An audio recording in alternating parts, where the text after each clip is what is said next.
Ted. We're going to have Vlad and Joshua come up for Smile for the Grenade, Camera Go Bang. I saw this talk. You had to do it solo. I saw it at DerbyCon, and it was like trying to get everyone back from the front of the stage because everyone wanted to ask you questions and touch and feel and see. It's awesome. Just because I'm so cute. Dream on, brother. Anyway, guys, have a good time. Thanks a lot. Okay, welcome. Before we start, I realize we're running late, a few minutes at least. Sorry to the last speaker, did a great job. But I just want to say thank you. Everybody who was there for opening ceremonies, you might have heard, oh shit. No, that was her. That's my fiance back there as of yesterday.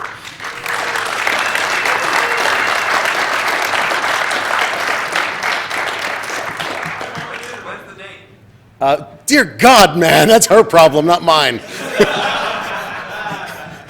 I just put a ring on her finger. Can you give me a week? Honey, when's the date? Anyway, okay, let's get to the talk, guys. Basically, if you've seen this talk, we have a lot of similar slides. We have quite a bit of new information because we basically realized we failed and we started from scratch. So you'll see a lot of similar stuff, and you'll see a lot of new stuff. And if you saw it at Derby when my PowerPoint puked because my computer died, you'll see actual slides this time. It's cool. So let's get started. What you see on the screen, by the way, is that right there. So afterwards, or even during, if anybody feels the irresistible lure of, my God, it's a thing that goes bang and wants to caress it, it's cool. It's Vlad's. He likes things being caressed, is what I'm told. Anyway. So this is us. Vlad and I are total whack jobs. We've done just about everything in security you can imagine, and we've done just about everything outside of security you can imagine. To take the 3-second quick tour, Vlad has worked with DARPA, Future Warrior, been taught, broken into and broken out of just about everything and anything you can flipping imagine. He works with cops, Civil Air Patrol, the military. If it's a TLA, he probably has friends there. That's the way it goes. I'm an ex-cop, ex-fireman, ex-blacksmith, ex-horse dentist. No, I'm not joking. And I've done everything there is under the sun. The only thing I haven't done is astronaut. That's the only childhood profession I actually have not gotten to do. I'm working on it, damn it. NASA, hurry the hell up. And very, very bluntly, we work for people who would shudder in fear if they knew what we were talking about here today, okay? These are not the views of our employers. These are our views, our opinions, our stuff, okay? They might laugh, but whatever, they might shudder in fear. Anyway, this is not our employer's stuff. Okay, we're gonna go real quick through a little bit of history. You ever seen this stuff? You know what, I didn't even do my presenter, which is stupid of me because it's right bloody here. Okay, so, also has my laser pointer on it. So the thing on the right, the thing that looks like a sort of a child's wagon, Little Red Rider wagon with a thingy on top, that thing right there, that's a robot made by iRobot. You might have heard of them. They make Roombas. They also make every military robot, period, bar none, okay? We talk about them because there's some cool stuff about them. This robot is carrying a mine-clearing load. That is actually a model rocket with a oomphy engine and about 150 feet of explosives on a rope. Soap on a rope with a bang. It goes whoosh, drops, and explodes and clears the mines for about 10 feet on either side of it. Very cool. Don't play with it, it goes bang, okay? But they make the robots to do this kind of stuff and every kind of stuff. And you know what? Robots got so cool. I mean, they even had metal storms. I don't know if you know Metal Storm, but if you don't, we'll go for a beer later. It's not a problem. Like I said, I'm going to skip a lot. UAVs, this is another type of robot, right? Okay, this is surveillance. And what we do is a similar type of a UAV, but these are UAVs. This is slightly an old page. Shows off there's dozens and dozens and dozens of UAVs. And I mean, God, even rednecks make UAVs now. If anybody doesn't know about it, that's a RC helicopter with a 1911 45 strapped to the front with a servo motor. When I say rednecks make UAVs, I wasn't kidding. Yeah, what's that? It is technically a machine gun. Technically, it is a felony unless the person who built it actually is a special occupancy taxpayer, which I have no. When it goes bang, talk to Vlad, okay? I know guns too, but he's the really freaking weapons expert because he has most of them. If you ever need to ask about a firearm, ask him. He has one in his trunk, in his house, or somewhere, trust me. Yeah, that is a felony because you're not pulling the trigger. Something is pulling it for you, and it could pull it multiple times, right? Exactly. Well said. Good catch. Nicely done. Right now, the lead runner-up for best question, and we haven't even gotten through the pre-zone. Not bad. So rednecks make UAVs. Everybody makes UAVs. What the hell? Like, they even make unmanned marine vehicles. Now, not many rednecks make these. They're not nearly as cool as a helicopter with a 45, but you get the idea. Why do we use UMVs? Well, I mean, you got to be careful these days.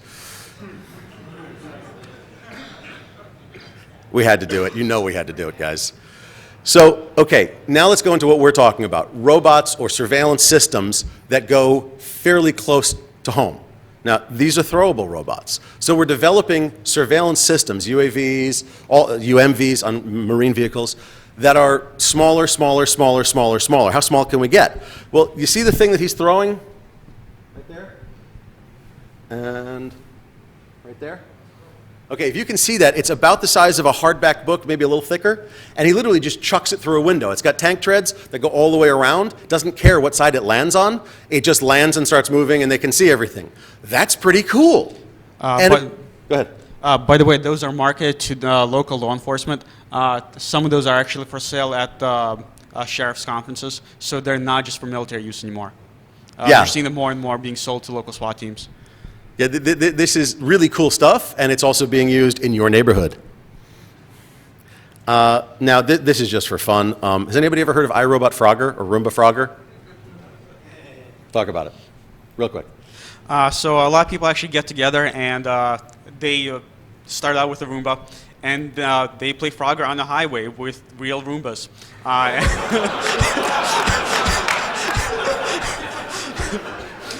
It's actually really Can you imagine? What the hell? So, yeah, mistakes can get pretty expensive, like in the order of hundreds of dollars worth of expensive if you lose. Dude, it sounds like a project tailor-made for DC 949. But expensive, silly, and weird, it's their thing, right?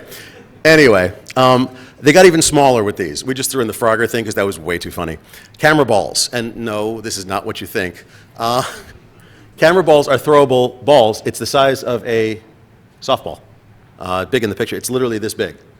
And maybe a little bigger, but right about here. And it's 3 cameras in it, and it's weighted on the bottom, so you literally, you get the guy on your SWAT team that's had the Little League practice, throwing at Little Leaguers, and whack! Through a window, through plywood. It doesn't care. Okay, so if you got a good enough arm, you can put it through a thin enough sheet of plywood or bounce it off a board or whatever. Get it in the house, it comes down, weight pulls it down, weeble wobble, don't fall over, and you got 360-degree view. Now, it doesn't have the tank treads, it can't move around. Fine, I'll throw 4 of them, 1 in each room, who cares? It's pretty awesome stuff. Okay, cool. What about if I want to get it farther than I can throw it? And I don't have room to carry a frickin' UAV, I'm a Marine squad or whatever. We have those. We call them ballistic cameras, okay? And this is where we got our idea, I'm not gonna lie. The Rafael Land system makes the Firefly camera. What about it is interesting? Well, it's got a 600-meter range. You drop this sucker in a 40-millimeter grenade launcher, go thunk, and 600 meters, it's watching straight down. Here, let me show you. That's a picture of it. So it's fin stabilized, and it's got swing-out wings, or spring-loaded wings. Yeah.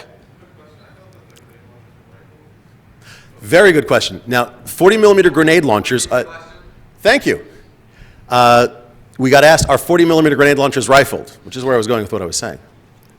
So yes, the 40-millimeter launcher is actually a destructive device, so it can have a rifled barrel or a smoothbore barrel. That's up to user discretion. Whereas the 37-millimeter launcher, if it's not registered as a destructive device, must have a smoothbore barrel.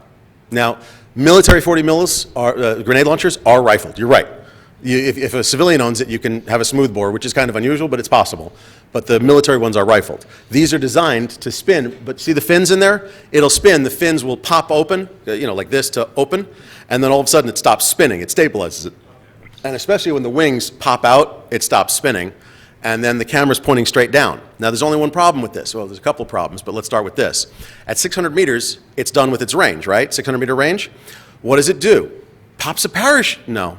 Just hits the ground. We call it ballistic decommissioning. And basically what happens is it goes bye-bye. Now, that's cool because it's not a big deal, because it's not expensive. It's not like it's $2,000 every time you put one down the barrel. Oh, wait, it is. It's $2,000. That's freaking expensive. And as much as I want one, because they're cool, I can't afford that. My new fiance would kill me. So we said, screw it, we'll do it ourselves.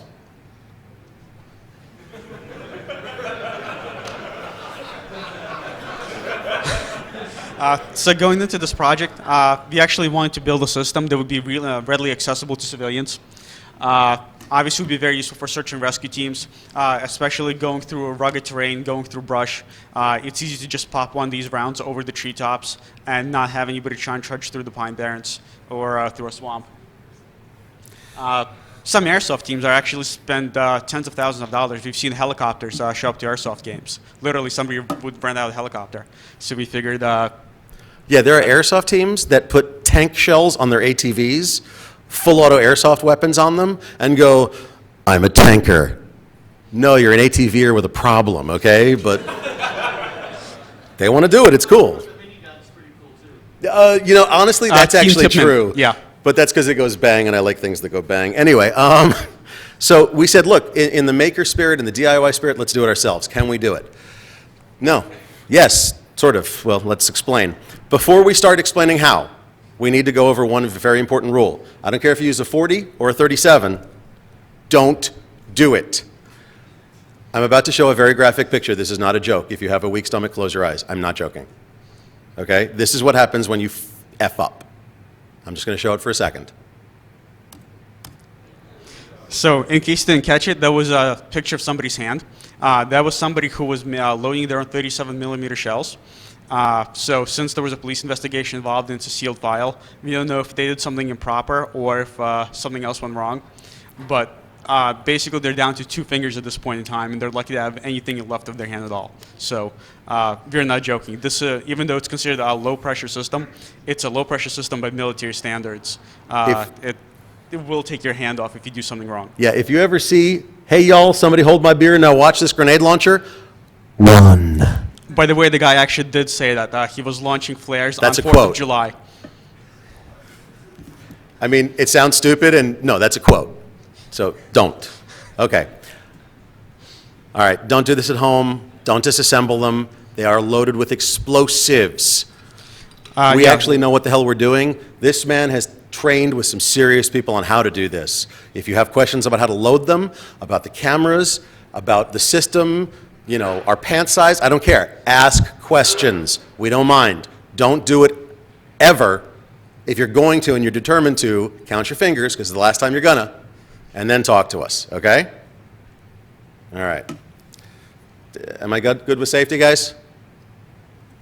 All right. This, by the way, is the remnants of that device that he was using, the guy with the non-fingers. Serious shit. Yeah, just to cover the laws, if you create a destructive device without paying the ATF tax, you are committing a Class 3 felony. There is 5 years in jail, $200,000 fine. You really, really don't want to do that. So if you think you're going to be experimenting with this, make sure you know what the local laws are, federal laws, or register your launcher as a destructive device, just so that you can legally build destructive rounds. Yeah. Let's put it this way. As bad as losing your hand is, going to jail for 20 years, you lose other things. Like, anyway, I'm not going to talk about virginity. So you may notice that it says you can have up to 1/4 ounce of explosive or propellant. That means both explosive and propellant within the shell. To give an idea of how much it is the amount of gunpowder in the scoop. That's what you're limited to by federal law. Did y'all see that scoop? Device. That's literally as much gunpowder as we're allowed to use. And like, okay, how do we get that to be efficient, effective, and launch this sucker uprange? Downrange, up above, downrange. Crap, how do we do that? Well, Vlad found some awesome shells.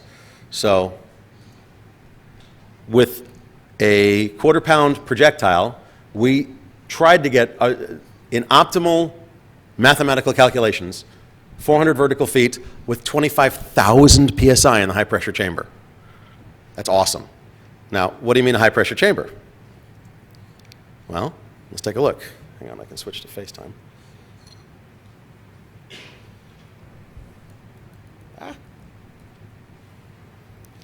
And you can show it to them. All right. So unlike a regular bullet or a regular round that's fired, 37 millimeter and 40 millimeter systems work slightly differently. We have this cavity, which is the high pressure chamber. This where the propellant actually goes into, and this side has a primer. We then seal it with what's called a burst disc, which is actually a penny crushed with a 12-ton press. It's literally a flattened penny. It's kind of cool. And then you screw it down, and that creates the actual high-pressure chamber. Once it's triggered, it creates about 25,000 psi of pressure and ruptures the burst disc. What is that with the burst disc? Oh, no. Oh, here it is. Once this burst disc bursts, this is what it looks like. It actually pushes the hot gases into the shell and actually enables us to fire the lift charge. So basically, you've got a really tiny high-pressure chamber. It does full combustion of all the powder, and then it goes through the burst disc at a predetermined charge or predetermined pressure density, and then it expands into the larger chamber and is a lower pressure, but still enough, since it's got full combustion already, it's not going down the barrel, combusting as it goes, to launch everything down. Yes? Are you using an off-the-shelf motor, like, for hand loaders and such? They're using Unique and Bullseye. Yeah, they're trying to use standard powders. The only thing, The question is, are we using off-the-shelf powders, off-the-shelf? Are we custom grinding our own explosives? And the answer is, and no offense, no, we ain't stupid enough to do that. so then we use a wadding, actually, in a low-pressure chamber. Looks just like shotgun wadding, same concept. And that actually pushes the main projectile out of the shell. So that's how they're able to use so little propellant to actually generate the high pressure and achieve the kind of results that you're getting. Pull it out. So this is the projectile, and as you can see, it's fin stabilized. You see how the fins curve? So it's a spin stabilization system, and as it comes out, and remember, this is smooth bore, so it just basically pushes it straight out. Well, if you push it straight out, as we found to our dismay, without fins, it goes Yeah, this is not the very older version. pleasant. With fins, we're hoping, and this is where I get honest, we have not shot it yet. We just had the pores done on those shells. Those are brand new, okay? We were hoping to get them 2 weeks ago. Didn't work. So let's go back to the presentation. Okay. So we had everything custom milled and custom made. There's a guy that makes these shells. They're awesome, but we had some tweaks done for us. And these shells can be used in any 37 millimeter launcher that we know of anyway. Yeah, they can actually also be used in military 40 millimeter launchers. Our goal was to have compatibility with all the weapon systems. The reason the military launchers and the 40 millimeters actually have the rifling, it's not for the same reason as you would have rifling on a rifle. What it actually does is the rifling spins up the round and it arms the high explosive rounds, because the HE rounds arm once they with the complete 6 full rotations, which is supposed to be about 25 to 30 feet out of the launcher. So hopefully you don't shoot your squad mates. Anyway, so we ran into some challenges, significant challenges. First cameras we bought were from China. Let me show them to you. No, they were really cool. I mean, here it is. We have, this is a camera, and I'll put it up on the FaceTime thing. That actually worked out pretty well. Can everybody see this when I do this?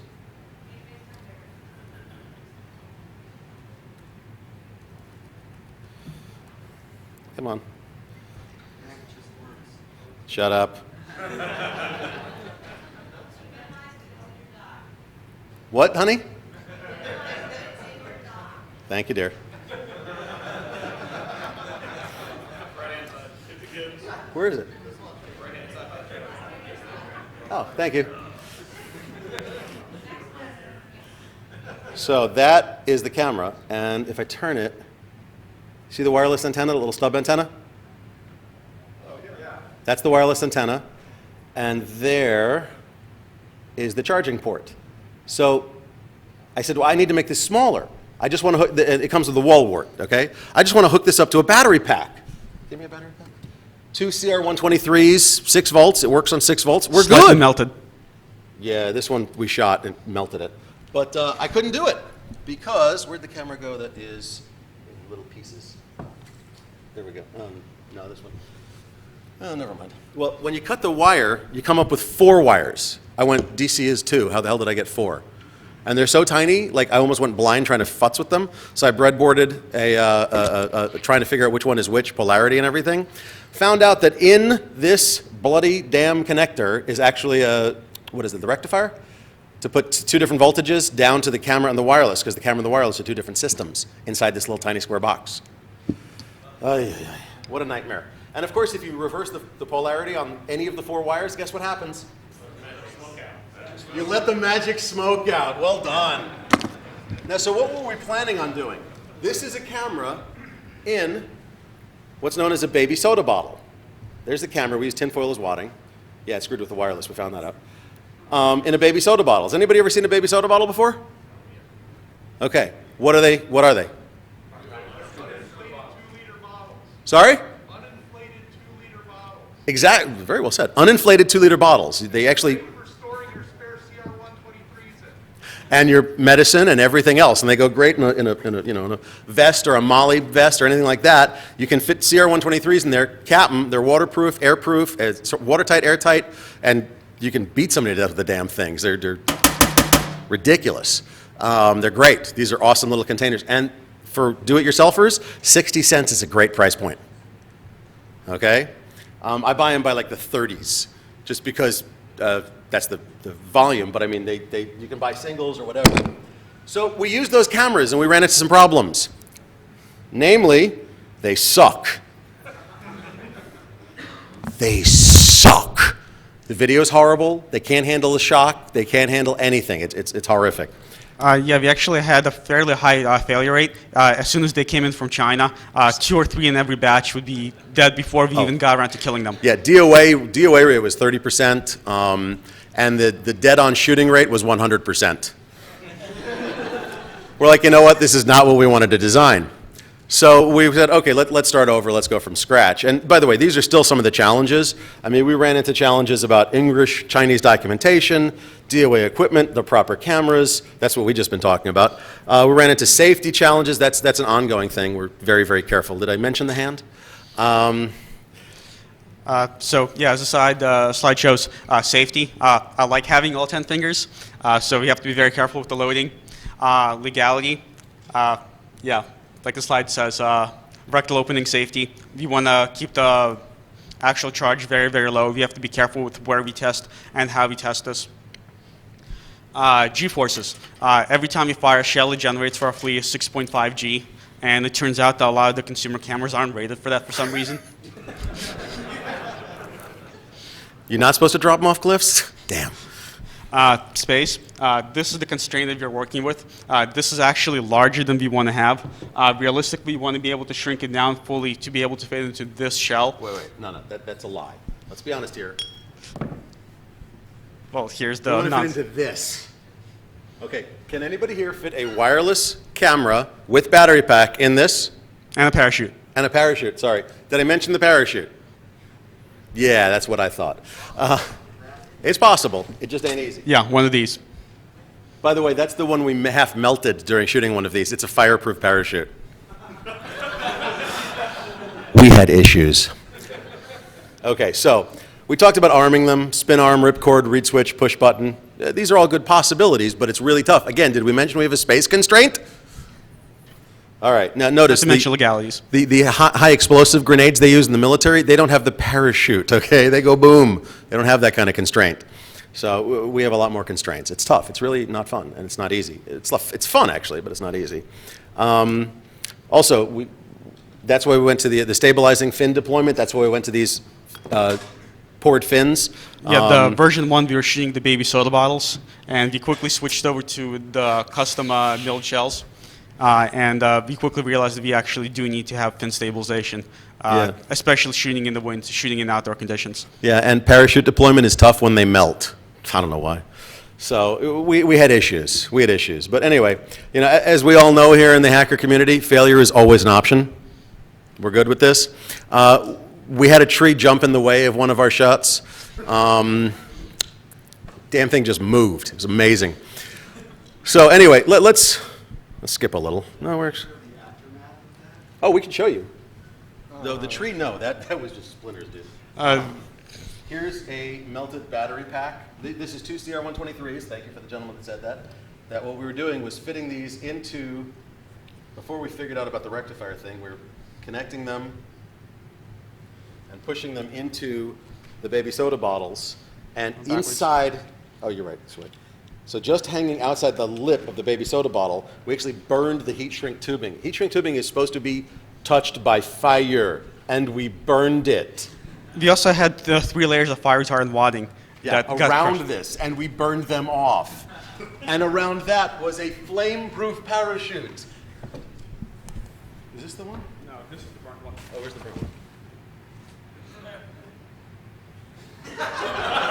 Which we melted in 4 places. It ain't easy, everybody, okay? And by the way, that guy in the picture right there, if you can see him in the green shirt, he's crushing his own propellant. We don't have any pictures of him after this. Did I mention about not doing our own propellant, custom propellant? Yeah, it's not a good idea. So that was the hand. We don't show that for very long. Anyway, okay. So we're actually all right. Oh, wait, hang on a second. The camera issues, those are the 4 wires. That's an old MacBook picture. I was using it. And can you see the wires? Literally. That's how small they are. They're the size of grain, like hair. I mean, fairly thick hair, but hair. Okay, so, okay, you imagine trying to work with 4 pubes on a breadboard. It ain't easy, okay? Yeah, eyesight. I went damn near blind trying to work with these things. Okay, go ahead and talk about shell loading. Well, we did, but yeah, we did it quick. Actually did. We did shell loading already. I'm sorry, I don't know why we have it twice. Yes, skip to your testing issues. Okay, testing issues. Safety. Talk to the hand. Location. We actually talked to a lot of outdoor ranges. I'd call them up and I'd ask them, can we go out there and shoot? Do we need a membership? And they'd say, sure, just come on out. You can just fill out the paperwork and pay us for the day. So can I shoot a 50 BMG? Sure, no problem. Can I shoot a 37 millimeter? What the hell you just say? Is that like a grenade launcher? Well, not really. I mean, it's a flare launcher, you know. It's a life safety device. But you said it was 37 millimeters. Yeah, it's a flare launcher. What y'all launching out of it? Flares? And the answer was universally no. So I ask you this, seriously, in all seriousness, where the hell would you go to test a grenade launcher? What? West Virginia. We actually I mentioned a redneck with the helicopter. It's tough. We literally had a serious issue. Now, mind you, at the time, we were both living up in northern New Jersey. I wasn't. No, you're right. You were in Pennsylvania already. Issue number 1, the People's Republic of New Jersey.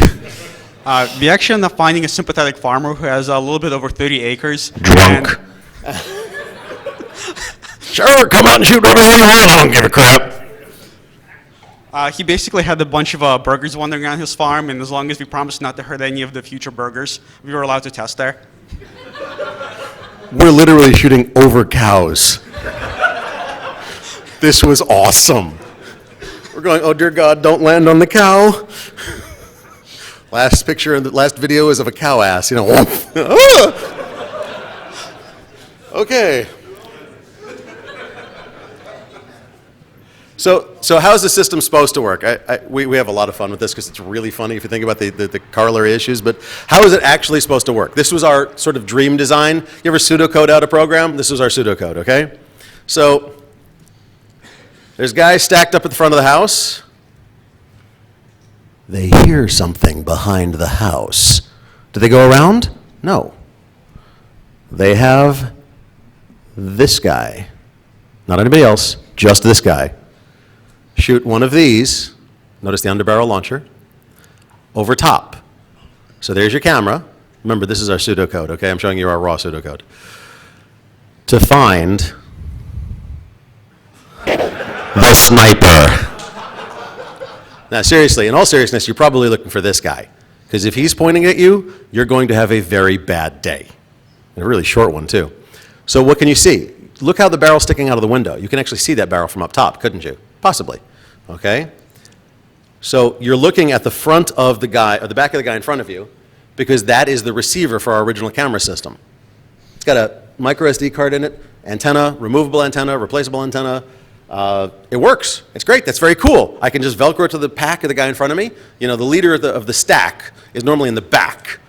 Okay? So he Velcros shit on the guy in front of him. Awesome, it works. And he can look and see, hey, no barrels poking out. Hey, there's no car with the exhaust revving, waiting for them to pile out and get the hell out of here. Looks good. Let's go in. Okay? Oh, and there's a size comparison just so you can see it. Yeah, this is the short-range receiver. Now, we also wanted to have a long-range receiver. Why? Because for the mobile command center, so they can see what's going on as it's happening. So our idea was have something that can go to multiple points, point to multi-point, multicast anybody? Anybody video out there? Okay, anyway. And that's what we wanted. So you could see if you had the plane in back of the house, and that literally is what happened there, but, or whatever, okay? So that's what we wanted. This is the pseudocode we built for our system. And we wanted to do it this way. We wanted a 37 millimeter civilian legal launcher. That is civilian legal. That is not even a firearm. That's why we can have it here in DC. Yeah, so according to federal law, you can actually have it in all 50 states because it's a life safety device. It is meant for long-range signaling. If you're a ship in distress, if you're lost in the woods, you are allowed to have it basically anywhere, including DC. Now, if you launch a flare into somebody, it becomes an anti-personnel device and you go to jail. Do not collect $200, do not pass go, go to jail. You do not point it at people. Yes. In any, why is that point? No, just kidding. It's only you. In any way, shape, or form. So that's the difference. Does that make sense to everybody? It's a life safety device. It's not a firearm. It can be shipped to your house. Bullcrap. We've been going 30 minutes. I got a timer. Okay, fine. Oh, you're going on the clock. Damn. All right, so we wanted hang time, we wanted to be able to everybody to use it, and we wanted the price to be better, okay? So we're going to be skipping fast. Okay, guys, we're going to the live demo. Screw this. No, we're not shooting it. Chill. Okay, this. Meet us in Virginia after the conference. His place. This is our new camera. This is a company who I will not name because they're pains in the asses to deal with. That right there is for your ear. This is a Bluetooth headset with a video camera on the front of it. Essentially, we decided to go with as many commercial off-the-shelf components as we can, as long as they're rugged enough and as long as we can adapt them to what we need them to do.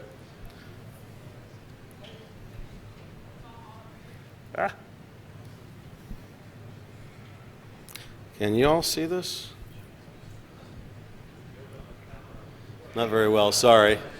Too many generations, but basically, I'll just come down here on the loud mouth. It's Bluetooth to my phone, and I'm getting video in 480p at about 7.5 frames per second, which although it's not great, it's pretty close to full motion. The resolution is pretty decent on this, if you see it close up. Also, with a high-power Bluetooth receiver, we can get about 300 feet range on those. So this is supposed to be in your ear as you're walking down the damn street, you're talking to your buddy. That's sick. Okay? So now, what have you got? I've got 480p resolution. I can trigger recording from my phone or my Android tablet or my iPad, and as long as I can hit it with a Bluetooth, I can get video from it. That's not bad. Has anybody heard of Blue Sniper? So we're actually in the process of developing a Blue Sniper system for an ice cream sandwich phone.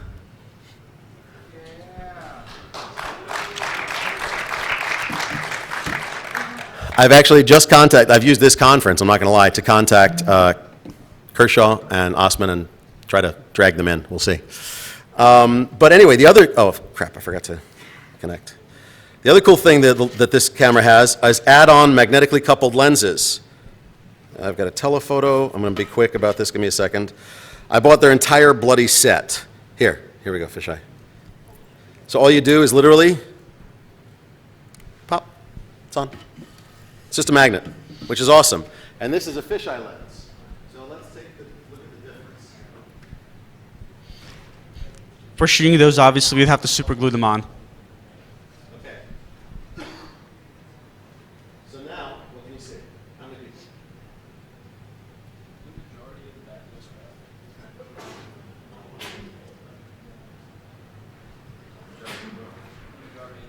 Yeah. The difference is huge. This fisheye lens and any lens that you can put on this camera, think of it as a removable lens camera over just using your phone camera.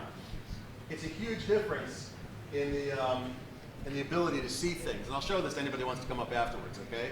You can play with the lenses, not a problem. But this kind of capability in a commercial off-the-shelf technology that costs less than a couple $100 is friggin' awesome. And this is what we're using with the new version. Now mind you, like I said, it's unfortunately, where's the empty one? Which one? The one like this, but anyway. Yep. It's too damn big. Looking for this. Yeah, that one, leave it. So we poured these, not knowing how big this thing was when we bought it, and it's a little too big. We had the first version of these, and we just got the second version in, the camera rather, I should say. We took a chance, we gambled wrong, but we're working on it. Now, they'll fit in the baby soda bottle if I clip that Bluetooth thing, but I don't feel like it right this second. No real problem, okay? It goes all the way in except for that little post.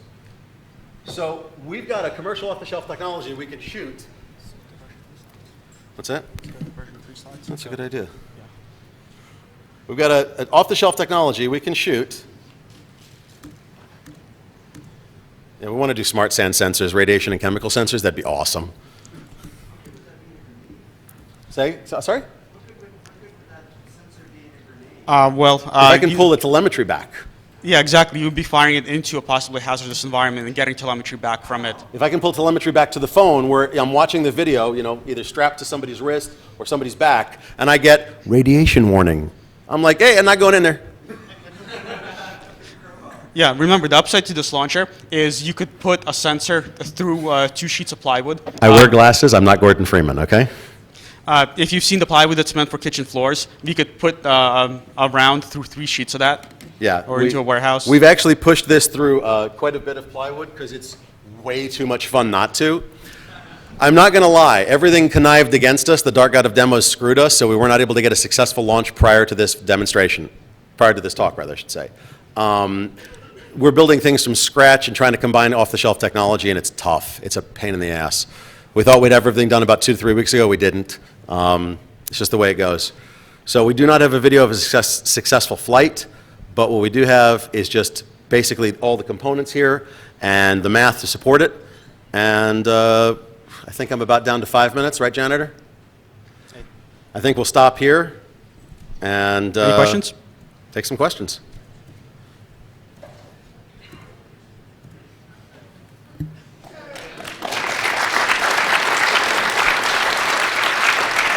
Okay. Questions, and feel free, come on up, take a look at this stuff. Come on up. We're more than happy to show it to you.